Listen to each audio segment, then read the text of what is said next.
오늘 함께 볼 말씀은 고린도후서 13장 5절 말씀입니다.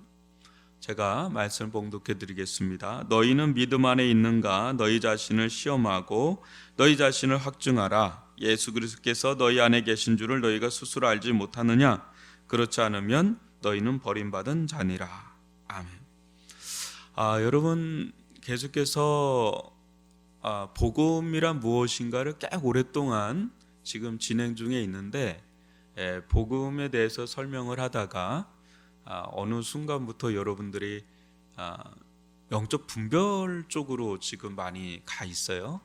그래서 그 흐름을 좀 일단 아시고 가야 되는데, 왜 이런 부분, 이 복음이란 무엇인가를 다루다가 그 안에서 또 영적 분별, 그러니까 뭐가 복음인지, 뭐가 참된 복음인지, 또 그렇지 않은지, 또 아울러서 복음을 가장한 위장된 복음, 유사복음, 짝퉁복음으로 우리에게 다가오는 것들이 있기 때문에 복음이란 무엇인가를 다룸에 있어서 어떤 부분에 있어서는 분별에 대한 이야기를 할 수밖에 없습니다.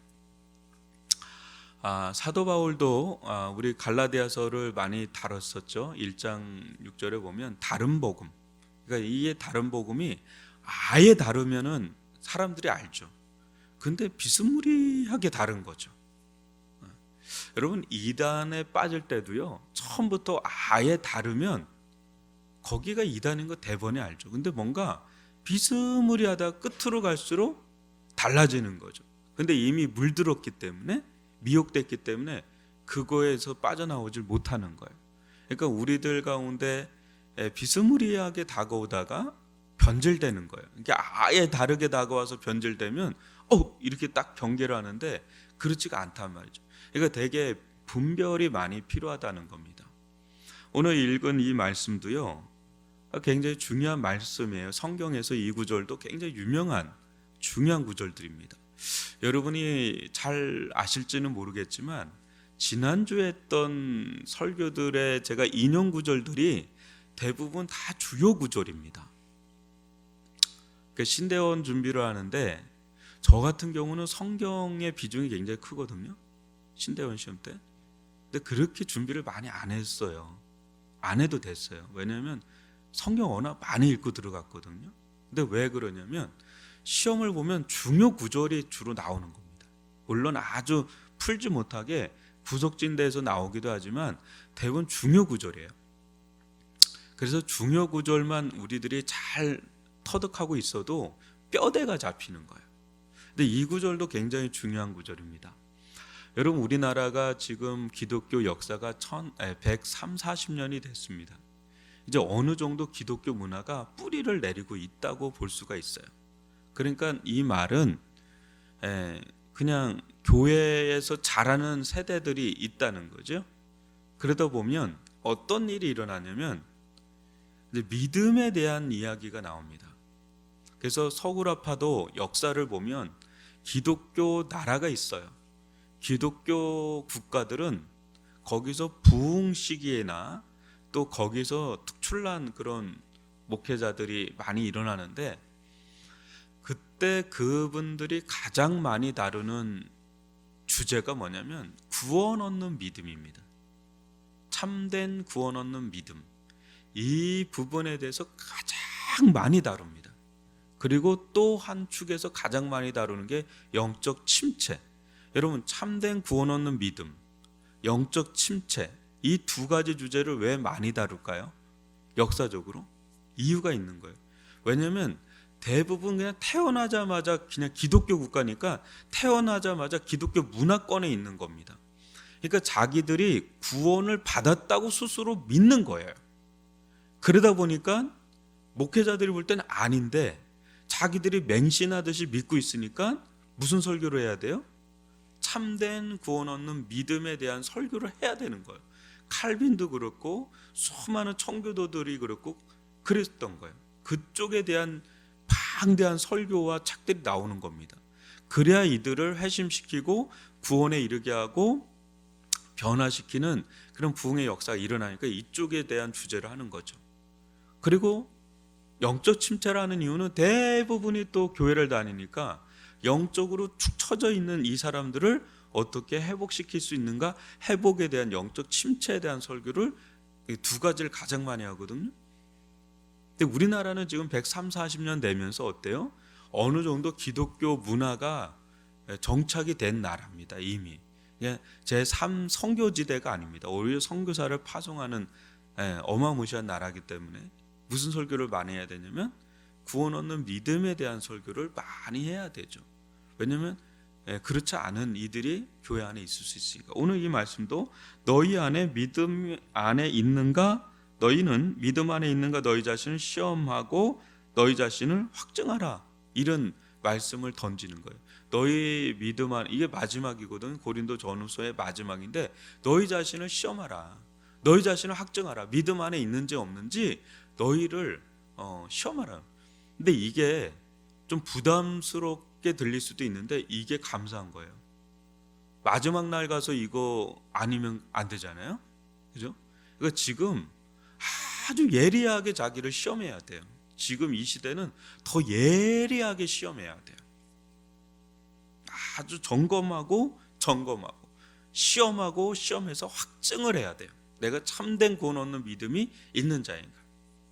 언제 이 부분에 대해서 더 디테일하게 한번 다뤄야 되겠다라는 생각은 하고 있어요. 근데 이 부분을 좀 준비가 되면, 언제 때가 되면 이 부분을 다룰 텐데 굉장히 좀 충격을 받을 수도 있을 것 같아서. 근데 충격 받아야 됩니다. 충격 받아야 살아나요. 요즘에는 웬만해가지고는 와닿지도 않고 그냥 두리뭉실해요. 그러니까 좀 충격을 받아야 돼요. 조나단 에드워즈가 쓴 신앙 감정론이라는 아주 유명한 책이 있습니다. 거의 충격입니다. 그냥 그거 읽고 저도 충격을 받아요. 그냥 이게 어마어마한 충격을 받아요. 근데 그런 부분에 대해서 여러분들하고 언제 한번 시간을 내서 나갈 테니까 한번 이런 부분에 진지함을 가지고 한번 나가면 좋겠고요. 중요한 것은 우리 안에 예수가 계시다는 거예요. 우리 안에 예수가 계시다는 거예요. 그래서 예수가 계신 자답게 이제 우리가 살아가야 되는데, 그런 참된 구원 얻는 믿음이 뭔가? 그 다음 장면 보면 참된 기독교 분별에 대해서 제가 이렇게 두 가지로 좀 나눈 거예요. 참된 믿음 위에 서 있는가, 그릇된 믿음 위에 서 있는가. 이 부분이 이단도 여러분 얘기하면 어마무시한 믿음을 가지고 있어요. 맹신이라죠. 그건 믿음이라기보다는 이제 신념, 맹신, 이렇게 우리가 좀 이데올로기 이렇게 좀 얘기를 하죠. 이제 참된 구원 얻는 믿음 위에 내가 서 있는지, 그릇된 믿음 위에 서 있는지, 이게 우리가 이제 분별을 할 필요가 있습니다. 그래서 사도 바울이 가장 참된 구원 얻는 믿음에 대해서 뭐라고 이야기를 했는지 가장 잘 보여준 대목이 있는데, 고린도전서 2장 3, 4절을 한번 보세요. 내가 너희 가운데 거할 때 약하고 두려워하고 심히 떨었노라. 사도 바울 같지 않죠, 그죠? 굉장히 거침없는 사람인데 굉장히 약했다, 두려워했다, 심히 떨었다. 이건 뭔가 사도 바울답지 않죠. 근데 그러면서 4절에 보면 내 말과 내 전도함이 설득력 있는 지혜 말로 하지 아니하고 다만 성령의 나타나심과 능력으로 하여, 이렇게 나옵니다.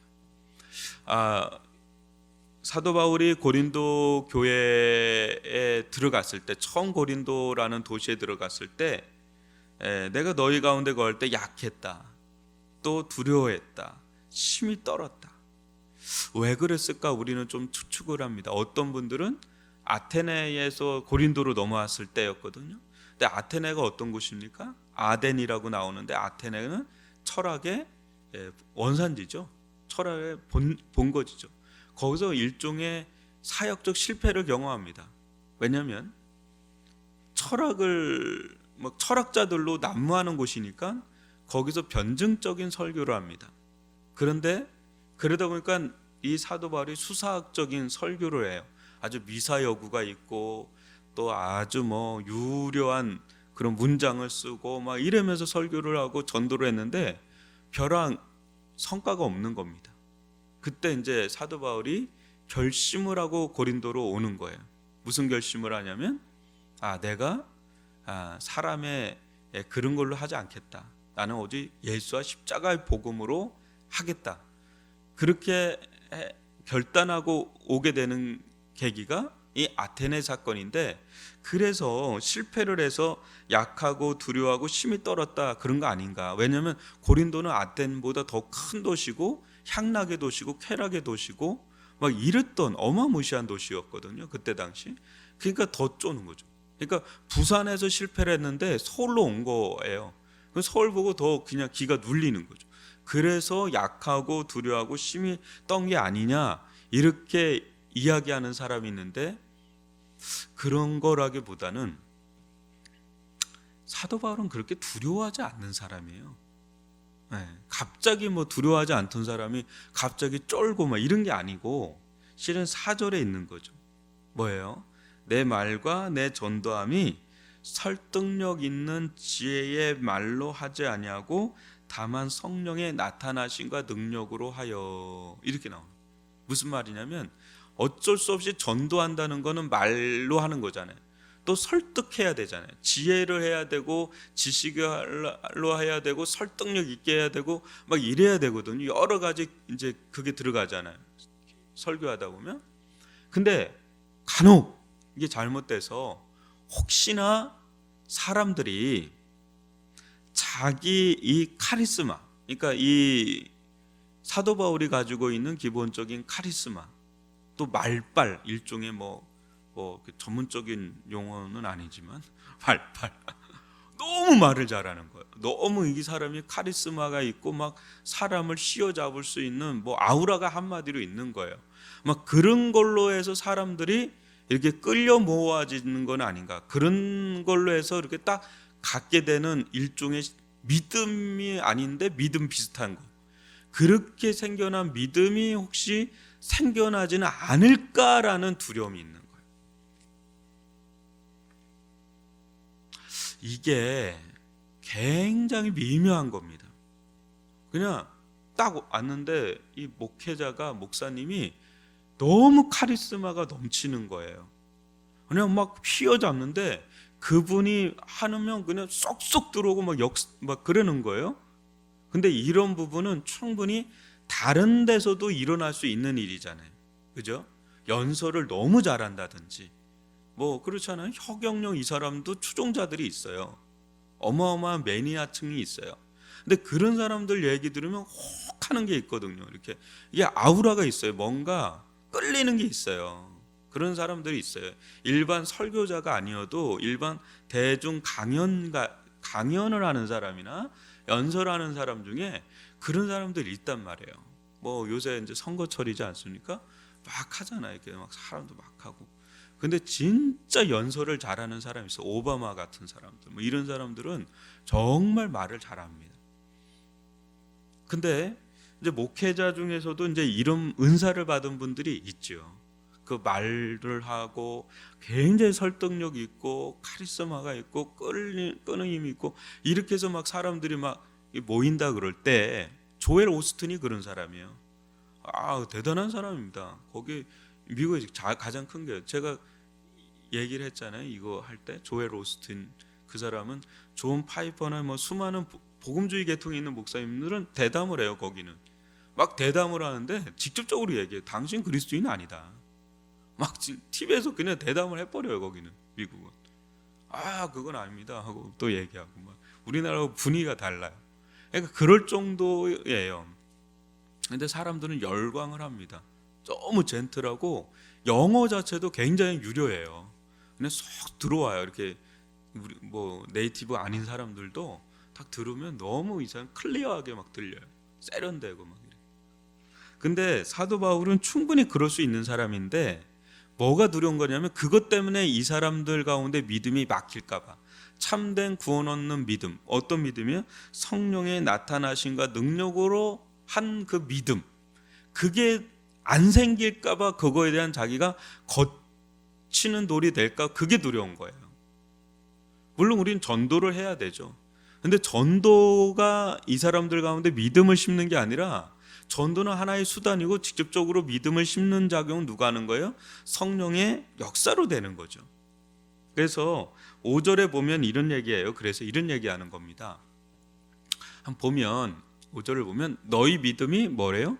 사람의 지혜에 있지 아니하고 다만 하나님의 능력에 있게 하려 하였노라, 이거예요. 그러니까 믿음이 사람의 어떤 지혜, 사람의 어떤 카리스마, 뭐 사람의 기초돼 가지고 생겨난 믿음이 있고, 두 가지 믿음이 있다는 거예요. 하나님의 능력에 의해서 성령의 나타남과 능력으로 인한 믿음이 있다는 거예요. 그래서 전자는 우리가 인격적으로 하나님을 만난 믿음이 아니라고 하고, 후자를 인격적으로 하나님을 만난 믿음이라. 그래서 기도 제목을 그런 걸 쓰는 분들이 꽤 많아요. 목사님, 우리 자녀가, 우리 남편이, 우리 아내가, 우리 부모님이 하나님을 인격적으로 만났으면 좋겠어요, 이 얘기를 해요. 근데 교회 다 다니거든요. 근데 이 얘기를 해요. 왜 그래요? 아직까지 자기가 볼 때 아닌 것 같아요. 교회는 다니는데 아직까지 인격적으로 하나님을 깊이 만난, 예수님을 깊이 만난 그런 거는 아닌 것 같다. 성령의, 그게 그때 그 말하는 게, 그게 전문적인 용어로 참된 구원 얻는 믿음이라는 얘기예요. 그게 참된 구원 얻는 믿음. 그래서 이 부분을 굉장히 많이 설교를 합니다. 그런 류의 책을 굉장히 많이 내고요. 기독교가 어느 정도 보편화되어 있는. 그러니까 오늘날 우리에게 보면 모태 신앙자들 같은 거죠. 이제 그런 거예요. 그러니까 이 우리 자녀들도 그렇고 목회자 자녀도 마찬가지입니다. 성도 자녀들도 마찬가지고. 그러니까 기본적으로 이제 교회는 나오는데 인격적으로 이제 본인도 그거에 대한 마음이 있어요. 어느 때는 막 굉장한 스트레스를 받고 있어요. 왜 나는 안 되지? 우리 엄마, 우리 아빠, 우리 부모님, 내가 아는 분들은 뭔가 뜨거운 뭔가 있는데 왜 나는 그게 없지 해서 굉장히 그게 있어요. 저는 그 부분을 잘 이해를 못하죠. 왜냐하면 저는 모태신앙자가 아니라 20살 때 예수님을 인격적으로 만나니까 저는 또 다른 사람이에요. 근데 우리 자녀는 또 달라요. 그러니까 기도가 되는 거예요. 왜냐? 이거는 사람이 만들어 줄 수가 있는 게 아니잖아요. 다른 건 다 해줄 수 있는데 이 부분, 결정적인 부분은 하나님이 해주셔야 되는 부분이니까 기도할 수밖에 없어요. 그리고 섬겨주고 교육해주고 양육해주고 끊임없이 이제 해주는 거죠. 그래서 사도 바울이 굉장히 능력이 많은 사람인데 그 부분을 제한해요. 자기의 능력을 제한해요. 그리고 하나님의 역사할 수 있는 공간을 열어놓고 이제 기도하는 거죠. 뭐예요? 성령께서 역사하셔야만 됩니다. 성령께서 나타나셔야 됩니다. 하나님의 능력이 나타나야 됩니다. 그때 지난주에 그 얘기를 한 겁니다. 복음과 성령이 만날 때 그때 역사가 일어나는 거예요. 그러니까 우리 아우구스티누스가 그런 얘기예요. 우리 설교자는 외적 교사다 이래요. 그러니까 외적으로 던질 수밖에 없어요, 그냥. 근데 내적 교사는 오직 성령이십니다, 그래요. 왜냐하면 그 영혼 깊은 것까지 들어가서 그 영혼으로 하여금 깨닫게 하시고 가르치게 하시고 들려지게 하시는 분은 누구라는 거예요? 성령이에요. 왜냐하면 목회자는 그 영혼까지 들어가지 못하고 생각, 마음까지 들어갈 수는 없잖아요. 근데 성령은 그 속에 들어가서 가르치는 내적 설교자라는 거죠. 내적 교사라는 거예요. 그러니까 성령을 절대적으로 의지할 수밖에 없는 겁니다. 성령의 나타남과 능력. 이제 그것을 기대하고 기도를 하는 거죠. 그래서 사도 바울이 중대한 결정을 한 게 1, 2절입니다. 1, 2절 한번 보세요. 형제들아, 내가 너희에게 나아가 하나님의 증거를 전할 때 말과 지혜의 아름다운 것으로 아니하였나니, 이게 뭐냐면 아테네에서 뭐 철학과 미사여구를 하고 막 이런 걸로 해서 자기 지혜가 막 거기 가미가 되는 거예요. 물론 복음을 전했지만 자기 지혜가 막 가미되는 거예요. 그걸로 이제 아내였나니 내가 너희 중에 예수 그리스도와 그가 십자가에 못 박히신 것 외에는 아무것도 알지 않고 작정했다. 아무것도 알기는 뭐 아무것도 안 하는, 어마어마하게 아는 사람. 근데 심플하게 자기는 너희에게 예수 그리스도와 그가 십자가에 못 박히신 것 외에는 아무것도 알지 아니하고 작정했다. 아무것도 전하지 않기로 작정했다. 예수 그리스도와 그가 십자가에 못 박히신 것. 이거 아는 내용인데요. 매일 듣는 건데요. 근데 그거 알고 매일 들으면 뭐래요? 그게 깨달아져야지. 그게 내게 돼야 되잖아요. 그러니까 이거를 주구장창 전한 거예요. 성령의 나타남과 능력, 하나님의 기름 부심의 역사, 이것을 기대하면서 이 단순 복음, 심플 가스펠, 심플 복음을 계속 전한 거예요. 예수 그리스도와 그가 십자가에 못 박히신 것 외에는. 근데 이 부분이요, 깨달아지고 만난 사람은 이게 어마어마하게 다가와요.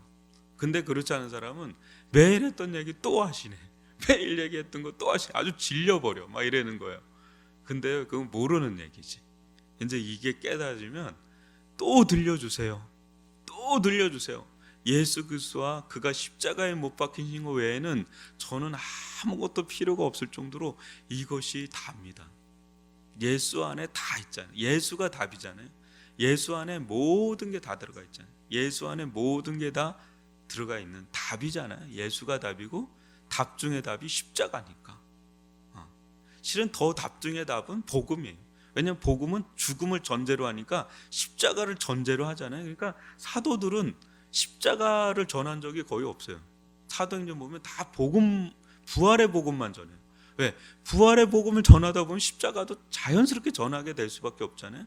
그러니까 부활 복음이 완성된 복음이에요. 십자가 부활의 복음이 완성된 복음이잖아요. 그래서 이 부분이 사람은 그냥 이렇게 전달할 수 있어요. 전도할 수 있지만 그것을 실제 효과적으로 만들어서 참된 구원 얻는 믿음의 반열 위에 딱 세우는 것은 성령의 역사, 하나님의 능력으로 그게 가능하기 때문에 사도 바울은 이 일이 일어나지 않을까, 이 일이 일어나야 되는데 이 일이 혹 자기 때문에 일어나지 않으면 어떡하나, 이런 게 이제 두렵고 떨리고 약해지는 겁니다. 그러니까 우리는 정말 몰라요. 우리는 아무것도 아니에요. 우리는 정말 매 순간 아무것도 아니에요. 진짜인 분은 누구세요? 하나님이시죠. 예수님이시죠. 성령님이시죠. 우리는 정말 아무리 큰 일을 해도 그건 우리가 한 일이 아니죠. 아무것도 아닌 거죠. 그러니까 사도 바울이 그러죠. 나는 아무것도 아니라. 왜? 이 안에 뭐 바울파, 게바파, 뭐 사도 바울파, 뭐 어마어마하게 파가 많았던 게 고린도였는데 우리는 아무것도 아니다. 우리는 아무것도 아니다. 우리는 그냥 종에 불과하다. 그냥 쓰임받는 자에 불과하다. 우리가 너희들을 1cm라도 자라갈 수 있더냐? 우리가 너에게 세례를 줄 수 있더냐? 너에게 성령을 줄 수 있더냐? 너에게 역사할 수 있더냐? 우리는 아니다. 우리는 그냥 우리에게 맡겨준 거, 물 뿌리려면 물 뿌리고 그냥 심으라면 심고 요 자기 할 일만 할 뿐이지 우리는 아무것도 아니다. 그렇게 한 거죠. 실질적으로 진짜 하시는 분은 누구예요? 믿음을 심고 자라게 하시고 역사하시는 분은 누구예요? 바로 하나님이시죠. 다만 우리가 참된 복음을 더 분별력 있게 그걸 전할 의무는 있죠. 거기에 뭐 이상하게 혼잡하게 하는 게 아니라 순수 복음이죠. 순수한 복음을 예수 그리스도와 그가 십자가에 못 박히신 거에 대해서 증거하는, 이제 거기까지가 우리가 할 일이고 그 위에 기름 부으시고 역사하시는 분은 하나님이시고, 그때 역사할 때 그 사람은 뭐 신학자도 오히려 몰라요. 성령께서 역사하는 신학자도 몰라요. 근데 까막눈이신 분도 성령께서 복음을 따라서 역사한 걸 받아들이면 그 사람은 하나님의 영광을 봅니다. 십자가의 영광을 봅니다. 그러면서 변화되죠. 인격적으로 하나님을 깊이 만나고 예수를 깊이 만나서 그 사람은 따라가죠. 근데 그게 이제 교회를 세우는 길이죠. 여러분, 참된 구원 얻는 믿음, 이것을 이제 시험도 해보고 점검도 해보고 확증하라고 하면서 참된 구원 얻는 믿음은 어디서 나온다? 복음을 성령께서 붙잡아서 사용할 때, 쓰실 때, 우리 가운데 인격적으로 역사할 때, 그때 생겨나는 것이다. 그래서 여러분 순전해야 돼요. 사람은 물론 매개체긴 한데 사람에게 매인 믿음이 있어요. 사람에게 매인 믿음은 아주 한계된 믿음이야. 아주 위험스러운 믿음. 사람을 매개로 하긴 해야 돼요, 그죠? 근데 그걸 넘어서 하나님과 인격적인 역사로 일어나야 되는 거예요. 성령의 역사가 일어나는 거예요. 그래서 기도 제목에 목사 인격적으로 하나님 만나게 해주세요. 그런 기도 제목이 맞는 겁니다. 그걸 가지고 이제 간구하고 기도하고 또 구도자처럼 찾아야 돼요. 그 부분에 대해 찾아야 돼요. 근데 하나님 그렇게 소원을 가지고 기도하고 나아가는 자에게 반드시 역사를 합니다. 그리고 그런 마음을 주셨다는 게 일단은 하나님의 역사예요. 그 마음도 아무나 아무 때나 갖는 게 아니잖아요. 그런 때가 있고 그런 마음도 주시는 거거든요. 그래서 하나님이 이끌어 드리는 겁니다. 때가 돼서 결정적인 이제 한 방이 들어가는 거죠. 그런 은혜가 있기를 바라고, 그런 은혜 위에 선 믿음이라면 더 그 믿음이 깊이 뿌리를 내려가는 그런 우리 성도들이 될 수 있기를 주님의 이름으로 축원하고요.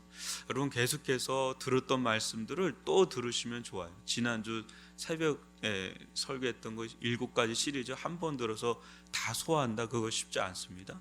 그걸 또 듣고 시간 될 때마다 듣고 자꾸 노출이 돼야 돼요.